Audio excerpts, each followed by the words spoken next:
The Parker family reunion always took place in the grand ballroom of the Metropolitan Hospital, where 3 generations of Parkers had practiced medicine. The irony of celebrating there wasn't lost on me, the only Parker who had failed to become a doctor. Elizabeth. My Aunt Margaret's voice carried across the room with practiced precision. We were just discussing the new pediatric wing. Such a shame you couldn't contribute to the family legacy. I smoothed down my simple black dress, Chanel, though they'd never recognize it without obvious labels, and prepared myself for the annual ritual of subtle degradation. The donations have been extraordinary, my cousin James added, straightening his chief surgeon's badge. Almost 50 million raised so far. Though I suppose that's a bit beyond your means. My uncle Robert, head of the hospital board, didn't even try to hide his disappointment. If only you'd finished medical school, Elizabeth. You could have been part of something meaningful instead of just... He waved his hand dismissively. Whatever it is you do now. What I did now. Such a simple phrase for something they'd never bothered to understand. 10 years ago I'd walked away from my 3rd year of medical school, much to my family's horror. Not because I couldn't handle the work. I'd been top of my class. But because I'd seen a different way to help people. I work in medical technology investment, I said quietly, the same answer I gave every year. The same answer they never really heard. Oh yes, your little consulting business. Aunt Margaret patted my arm condescendingly. Well, I suppose someone has to handle the paperwork, dear. If only they knew that paperwork had built Phoenix Medical Technologies into one of the largest healthcare investment firms in the country. That their precious hospital's new MRI machines came from one of my subsidiary companies. That every piece of advanced equipment they bragged about had passed through my approval process. Did you hear about the anonymous donor? My cousin Sarah whispered loudly to her husband. The one who's funding the entire East Wing? They say it's over $100 million. Must be nice, James smirked in my direction, having that kind of money to throw around. Unlike some people who can barely afford their rent. I sipped my champagne, thinking about the meeting scheduled for tomorrow morning. About the papers sitting in my briefcase that would reveal exactly who had been keeping Metropolitan Hospital afloat for the past 5 years. Elizabeth lives in that tiny apartment in Brooklyn, doesn't she? Aunt Margaret stage whispered to my mother. Such a shame. All that potential wasted. My mother, Dr. Catherine Parker, chief of surgery, just sighed. We tried our best with her, Margaret. Some people just aren't cut out for real achievement.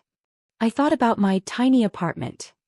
Actually, the entire top floor of a Brooklyn Heights building I owned.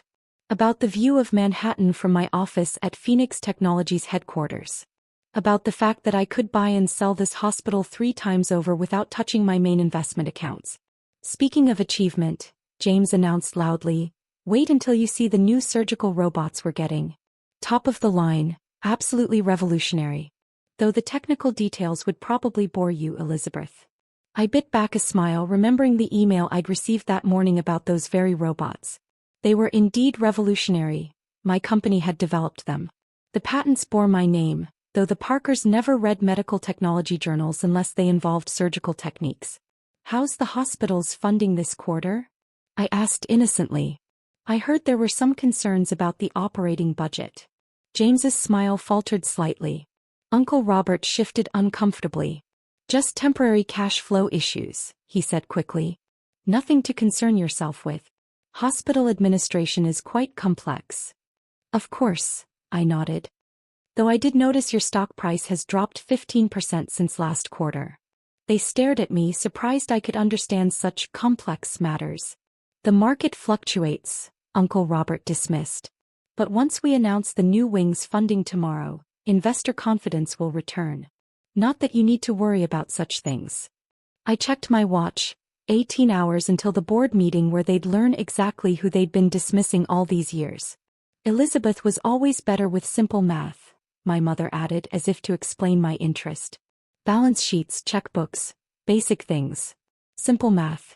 Like calculating compound interest on strategic investments. Like understanding market trajectories and medical technology trends. Like knowing exactly when to buy controlling shares in struggling hospitals. Oh! Sarah exclaimed suddenly. Did you all see the article about Phoenix Technologies? They're revolutionizing medical care delivery systems. Their CEO is supposed to be brilliant, though no one knows who they are. Very mysterious. Probably some old man who doesn't want attention, James waved dismissively. These tech people are all the same. I thought about the collection of patents in my office, each one representing a medical innovation that had saved thousands of lives. Different from performing surgery perhaps, but no less meaningful. Actually, I started to say, but was cut off by Uncle Robert's booming voice. Everyone, gather round. I want to propose a toast to the real achievers in this family. To our surgeons, our specialists, our true medical professionals who carry on the Parker legacy. Glasses raised around the room. I watched my relatives beam with pride, secure in their sense of superiority. And of course, Aunt Margaret added with syrupy sweetness, we mustn't forget those who support the medical profession in their own small ways. To Elizabeth, who proves that even filing paperwork is a contribution. Laughter rippled through the crowd. I lifted my glass, smiling serenely. To contributions, I said quietly. Big and small. My phone buzzed, a text from my assistant. Final papers ready for tomorrow's announcement. Board meeting set for 9 a.m. Excuse me, I said, gathering my things. I have an early meeting tomorrow. Oh, more consulting work? James asked mockingly. Something like that, I replied. A rather important hospital board meeting, actually. The grown-up board meets at Metropolitan tomorrow, Sarah laughed. Perhaps you're confused about which kind of board meeting you're attending? I shouldered my bag containing the documents that would shock them all in less than a day. We'll see. As I walked toward the door, I heard my mother's voice. Such a disappointment. All that education, all those opportunities, and she chose to be ordinary.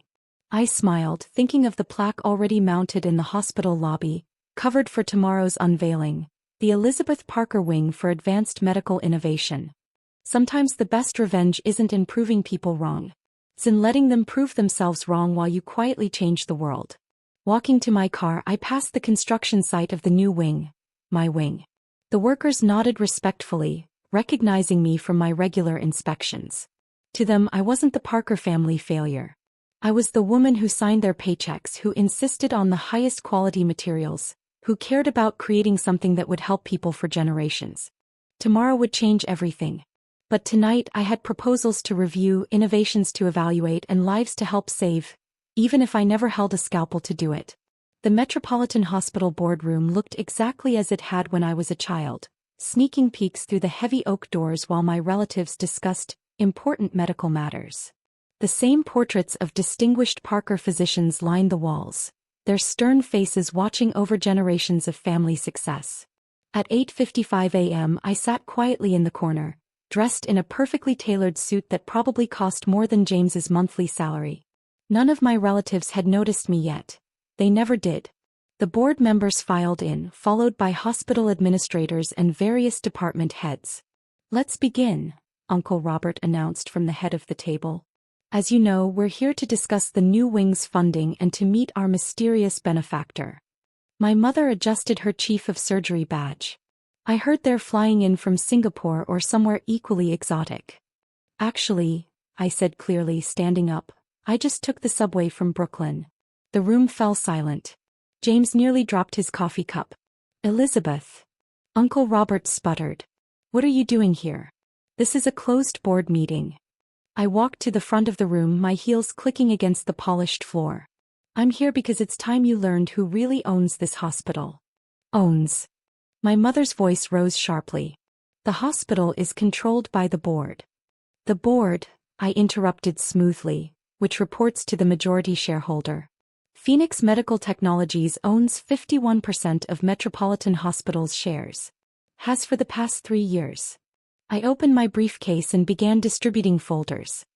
Inside you'll find documentation of every acquisition, every technology upgrade, and every anonymous donation made to this hospital since I founded Phoenix Technologies 10 years ago. You. James laughed nervously. That's impossible. Phoenix is a multi-billion-dollar company. They're revolutionizing medical technology. Yes, I said simply. We are. I clicked a remote and the screen behind me lit up with Phoenix's portfolio. Patents, innovations, hospital acquisitions across the country. My name was on every major document. The surgical robots you're so proud of, James? My company developed them. The AI diagnostic system you praised last month, Mother? I hold the primary patent. The advanced imaging technology that won Uncle Robert that award? Phoenix Technologies owns the company that created it. Their faces went through a fascinating range of emotions. Disbelief, shock, dawning horror. But you dropped out of medical school, Aunt Margaret stammered. I left medical school, I corrected, because I saw a bigger picture. While you were all focused on individual surgeries, I was looking at how to improve the entire healthcare system. Every piece of equipment in this hospital, every technological advancement you rely on, they all came through my approval. I walked around the table enjoying their stunned expressions. The anonymous donor funding the new wing? That's me. The investor who kept this hospital afloat during COVID? Also me. The technology partnership that saved your jobs when the budget crashed last year? You guessed it, to me. Why? My mother whispered. Why hide it all these years? Because you needed to learn something. All of you. I stopped at the head of the table. You were so convinced that there was only one way to help people. Your way. So certain that anyone who chose a different path was a failure. Uncle Robert found his voice. But the consulting work. The small apartment. I do consult with world-leading medical researchers and healthcare innovators. In my apartment, I own the building, along with half of that block in Brooklyn. I just never felt the need to show off my success like some people in this family. I clicked to the next slide showing Metropolitan's financial projections. Now let's discuss the hospital's future. You've been operating at a loss for the past 2 years, masked by my continuous investments. That stops today. Are you threatening us? James demanded, though his voice shook slightly. No, dear cousin. I'm offering you a chance to be part of something bigger. Metropolitan can become a leader in medical innovation, not just another teaching hospital living on its reputation. But things will change. I laid out my plans. Modernization of outdated systems, implementation of new treatment protocols, a complete overhaul of the administrative structure. You're talking about taking control, my mother said quietly. I already have control, I reminded her. I'm talking about making this hospital truly great, not just Parker family great. The board members who had been silent until now were nodding. They'd seen the numbers, understood what my leadership could mean. And our positions? Aunt Margaret asked nervously. Are secure if you're willing to adapt. Your surgical skills aren't in question. Your attitudes are. This hospital will be run on merit, not family name. Decide if you can handle that. I clicked to the final slide. An architect's rendering of the completed wing, with the name clearly visible, the Elizabeth Parker Wing for Advanced Medical Innovation. The unveiling ceremony is at noon, I said. I expect everyone to attend. After all, we're family, aren't we? The ceremony was packed with press, staff, and patients. I watched from the podium as my relatives struggled to maintain their composure while I was introduced as the hospital's owner and benefactor. Metropolitan Hospital has a proud history, I began my speech, but history alone doesn't save lives. Innovation does. Advancement does. Change does. I saw my mother wipe away a tear as the covers came off the wing's entrance, revealing my name in elegant bronze letters. This wing represents more than just new facilities, I continued. It represents a bridge between traditional medical excellence and technological innovation. Between the past we honor and the future we create. Later in my office, formerly Uncle Robert's, my mother knocked tentatively on the door. The surgical robots, she said without preamble. The ones that increased precision by 40%. You designed those. I nodded. They've saved hundreds of lives, she admitted. More than I could have saved with traditional methods. Different paths, same goal, I said quietly. Helping people doesn't always require a scalpel. She looked around the office at the patents on the wall, the research papers, the evidence of a different kind of medical achievement. We were wrong, she finally said. About you. About everything. I know. Will you show me what else you're working on? I opened my laptop, showing her Phoenix's latest projects. AI-driven diagnostic tools, minimally invasive surgical techniques, accessibility innovations for underserved communities. For the first time in my life, my mother really looked at my work. Really saw me. The Parker family dynamic shifted after that day. James asked to join Phoenix's research division. Aunt Margaret started attending medical technology conferences. Uncle Robert stepped down as board chairman, admitting it was time for new leadership. The hospital transformed too. Within a year, Metropolitan became a leader in medical innovation, combining the Parkers' surgical expertise with my technological advancements. Our patient outcomes improved dramatically. We started attracting top talent from around the world. But my favorite change was smaller, more personal. At the next family reunion held in the hospital's renovated conference center, there was no talk of disappointments or wasted potential. Instead, my relatives actually listened as I explained our latest innovations.